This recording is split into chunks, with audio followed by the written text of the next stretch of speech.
శ్రీ పరాభవనామ సంవత్సరంలో కర్కాటక రాశి మిత్రులారా, మీకు ఈ సంవత్సరం ఎలా ఉంది అని తెలుసుకోవడానికి ముందు మీకు ఉగాది శుభాకాంక్షలు. ఈ పరాభవనామ సంవత్సరంలో కర్కాటక రాశి వారికి ధైర్యం, సహనం, ఆలోచనలతో ముందుకు సాగాల్సిన ఒక అద్భుతమైనటువంటి సంవత్సరం. కొన్ని పరీక్షలు వచ్చినా చివరికి చాలా అనుకూలంగా మారుతాయి. ఎన్నో రోజులుగా ఇబ్బంది పడి అష్టమ శని ద్వారా కానీ ఇబ్బందులు పడి పడి పడి పడి చాలు చాలు అనుకున్న వాళ్ళకందరికీ మీకు ఒక శుభవార్త చెప్పబోతున్నాను. Get ready. గోచార ప్రకారం శని భగవానుడు ఈ సంవత్సరం మీనరాశిలో 9వ స్థానంలో ఉన్నారు. అదృష్టం కొంచెం ఆలస్యంగా పనిచేస్తుంది. ధర్మం, ఆధ్యాత్మికత వైపుకి ఆసక్తి పెరుగుతుంది. గురువుల ఆశీర్వాదం పొందుతారు. ఆధ్యాత్మిక ప్రయాణాలు పెరుగుతాయి. గురు భగవానుడు ఈ సంవత్సరం ప్రారంభంలో 12వ ఇంట్లో ఉన్న జూన్ 2, 2026 గురు జన్మరాశికి కర్కాటకానికి ప్రవేశం అవుతున్నారు. అక్టోబర్ 31, 2026 గురు 2వ ఇంటికి సింహరాశికి ప్రవేశం అవుతున్నారు. జనవరి 25, 2027 తిరిగి జన్మరాశికి ఫలితవుతున్నారు. గౌరవం పెరుగుతుంది గురు భగవానుడి వల్ల. కొత్త కొత్త అవకాశాలు రాబోతున్నాయి. కుటుంబంలో ఆనందం వస్తుంది. సరే, రాహు కేతు గోచారం ఎలా ఉంది అని చూస్తే ఈ సంవత్సరంలో ప్రారంభంలో రాహు 8వ ఇంట్లో, కేతు 2వ ఇంట్లో ఉన్నారు. డిసెంబర్ 6, 2026 రాహు 7వ ఇంటిలో, కేతు జన్మంలోకి వస్తున్నారు. దీనివల్ల మానసిక ఆందోళన వచ్చే అవకాశాలు ఉంటాయి. సంబంధాల్లో కాస్త జాగ్రత్త, ఆధ్యాత్మికత పెరుగుతుంది. మరి పూర్తిగా దీన్ని విశ్లేషించుకుంటూ వెళ్తాం. ఎలా ఉంటుందంటే, ఫస్ట్ కుటుంబం తీసుకుంటాం. భార్య భర్తల మధ్య ప్రారంభంలో కాస్త సఖ్యత లోపం ఉన్న మధ్యలో చక్కగా అద్భుతంగా ఈ సంవత్సరం అంతా కూడా చాలా బాగుంటారు. అన్నదమ్ములు, అక్క చెల్లెలు, మీ యొక్క తల్లిదండ్రులు లేదా పూర్వీక ఆస్తుల దగ్గర నుంచి వచ్చి కూర్చున్నటువంటి ఈ కోర్టు కేసులు లేదా ఆస్తి తగాదాలు ఇవన్నీ కూడా కూర్చొని పరిష్కరించి కాంప్రమైజ్ అయితే ఎండ్ ఆఫ్ ద ఇయర్ లోపు మీరు అద్భుతమైనటువంటి ఫలితాలని పొందుతారు. ఇంకా ప్రేమికులకి వచ్చేటప్పటికి ఒకరి పట్ల ఒకరికి విపరీతమైనటువంటి అనుమానం, డామినేటింగ్ ఇవన్నీ కూడా తగ్గించుకుంటే అనురాగంగా ఉంటుందని చెప్పచ్చు.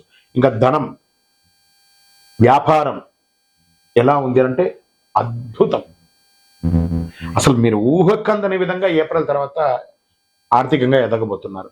అసలు నాకు ఎన్నో డెట్స్ ఉన్నాయి, ఎన్నో ఉన్నాయి కదా, నేను బ్యాంక్ లోన్కి అప్లై చేశాను, హౌసింగ్ లోన్కి అప్లై చేశాను, లేదా పర్మిషన్స్కి అప్లై చేశాను, అవన్నీ రాబోతున్నాయి. ఎన్నో రోజులుగా మీకు రావాల్సినటువంటి సొమ్ము ఉంది చూసారా, చాలా సతాయిస్తున్నాడు, పిలిచి మరీ ఇచ్చే సమయం ఆసనం అయిపోయింది. కానీ ఇక్కడ మీరు చేయవలసిందల్లా ఏమంటే కృతజ్ఞత చెప్పాలి. మీకు కాస్త ఎక్కువ ఏంటి ఆ నోరు, దాన్ని అదుపులో ఉంచుకోండి. అదొకటి అదుపులో ఉంచుకుంటే చాలా మంచిదని కూడా చెప్పచ్చు.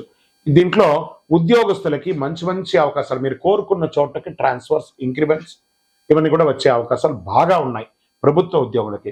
ఇంకా ప్రైవేట్ రంగంగా ఉద్యోగం ఎదురు చూస్తున్న వాళ్ళకి, ఉద్యోగం పోగొట్టుకున్న వాళ్ళకి మంచి మంచి ఆఫర్ లెటర్స్ రాబోతున్నాయి.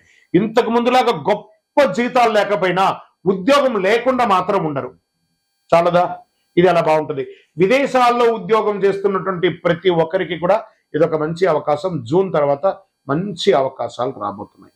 అందులో కర్కాటక రాశి మిత్రులారా, మీరు కాస్త సంబంధాలలో మీ యొక్క దుడుకు స్వభావం వల్ల పోగొట్టుకున్నవన్నీ కూడా ఇప్పుడు పొందబోతున్నారు.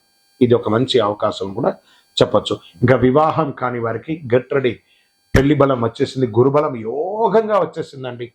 ఒక రాజకుమారుడు, ఒక రాజకుమారి రాబోతుంది మీకోసం. కానీ వివాహం చేసుకునే ప్రతి దంపతులకి, నూతన దంపతులకి చెప్తున్నాను, కలకాలం కలిసి ఉంటానంటే మాత్రమే వివాహం చేసుకోండి. ఇది ఖచ్చితంగా నేర్చుకోవాల్సినటువంటి ఒక విషయం. ఎందుకంటే ఈ రాశి వారికి ప్రత్యేకించి చెప్తున్నాను.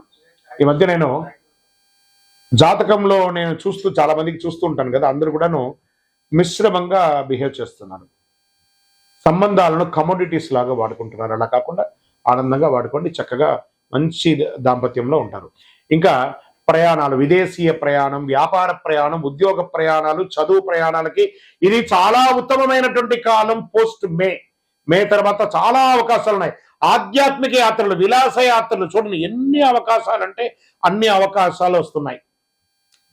చాలా అద్భుతమైనటువంటి ఫలితాలు. వ్యవసాయదారులకైతే 3 పంటలు తీసుకునే కొంతమందికి ఉన్నాయి, కొంతమందికి 2 పంటలు తీసుకునే అవకాశాలు ఉన్నాయి. అన్ని రకాల పంటలు ఈసారి కలిసి వస్తుందండి. ప్రత్యేకించి కిసాన్, జవాన్ ఇద్దరికి కూడా యోగ కాలం అని కూడా ఈ 2026, 27 చెప్పబడుతుంది.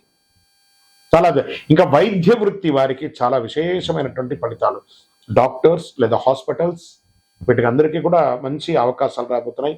ప్రత్యేకించి రీసెర్చ్ చేస్తున్నారు చూస్తారా, ఈ రీసెర్చ్ వాళ్ళకందరికీ కూడా ఇది ఒక మంచి సంవత్సరం అని కూడా చెప్పచ్చు. స్పోర్ట్స్ వాళ్ళకి ఇది చాలా బాగుంది. కర్కాటక రాశిలో ఉన్నటువంటి వాళ్ళకి, స్పోర్ట్స్ వాళ్ళకి ఇది చాలా మంచి అవకాశాలు బాగా కనబడుతున్నాయి. కళాకారులకి మంచి అవకాశాలు, ఇంకా ప్రింటింగ్ ఎలక్ట్రానిక్ మీడియా వాళ్ళు అద్భుతంగా ఉన్నారని కూడా ఇక్కడ చెప్పడం జరుగుతుంది. ఇవన్నీ బాగుంటే ఒక్కటి కొంచెం నెగిటివ్ చూపిస్తుంది, జాగ్రత్త. అదేంటి? ఆరోగ్యం. కడుపు సంబంధించిన ఒక శస్త్రచికిత్స కానీ, లేదా ఈ కడుపుకు సంబంధించిన స్త్రీలకి పురుషులకి ఎవరికైనా కూడా అది చూసుకోండి. కొంతమంది ఆడవాళ్ళకి యూట్రస్ సంబంధించి పిసిఓడి ప్రాబ్లమ్స్ రావడం, ఇంకొకటి రావడం, ఇలాంటివి చేసుకోవడం. ఆహారం నియంత్రణ ఉండాలి ఖచ్చితంగా. మీకు ఒకటే శత్రువు రెండు రకాలుగా ఇబ్బంది పెడుతున్నారు. ఎవరంటే అది మీ నోరు. మీ నోరు అదుపులో ఉంటే సమాజంలోనో ఇంటిలోనో అందరూ బాగుంటారు. మీ నోరు అదుపులో ఉంటే, ఆహారాన్ని అదుపులో పెట్టుకుంటే మీ శరీరం బాగుంటుంది. ఈ రెండింటికి కారణం ఒకటే నోరు కాబట్టి దాన్ని జాగ్రత్తగా చూసుకోండి. చాలా జాగ్రత్తగా చూసుకోవాల్సిన విషయం. ఇంకా నక్షత్ర వారిగా ఈ సంవత్సరం ఎలా ఉందంటే, పునర్వసు 4వ పాదం, కుటుంబ సంతోషం, ధనలాభం, గృహ మార్పు అవకాశం ఉంది. పుష్యమి నక్షత్రం, గౌరవం, ఉద్యోగ పురోగతి, పెద్దల ఆశీర్వాదం చాలాగా ఉంటుంది. ఆశ్లేష నక్షత్రం వారికి నిర్ణయాల్లో జాగ్రత్త, ఆధ్యాత్మిక ఆసక్తి, కొత్త పరిచయాలు పెరిగే అవకాశాలు బాగా ఉన్నాయి. అదృష్ట సూచనలు అంటే అదృష్ట సంఖ్య 2, 4, 7. అదృష్ట రోజులు సోమవారం, గురువారం. అదృష్ట రంగులు తెలుపు మరియు లేత పసుపు మరియు బంగారు వర్ణం అని కూడా చెప్పచ్చు. పరిహారాలంతా కూడా శివుడికి అభిషేకం చేయండి, సోమవారాల్లో అభిషేకం చేయండి, రుద్రాభిషేకం చేయండి, గురువారంలో దానం వేయండి, ధాన్యాలంతా కూడా దానం వేయండి. చంద్ర దర్శనం ప్రతిరోజు అవకాశం ఉంటే చంద్ర దర్శనం చేయండి.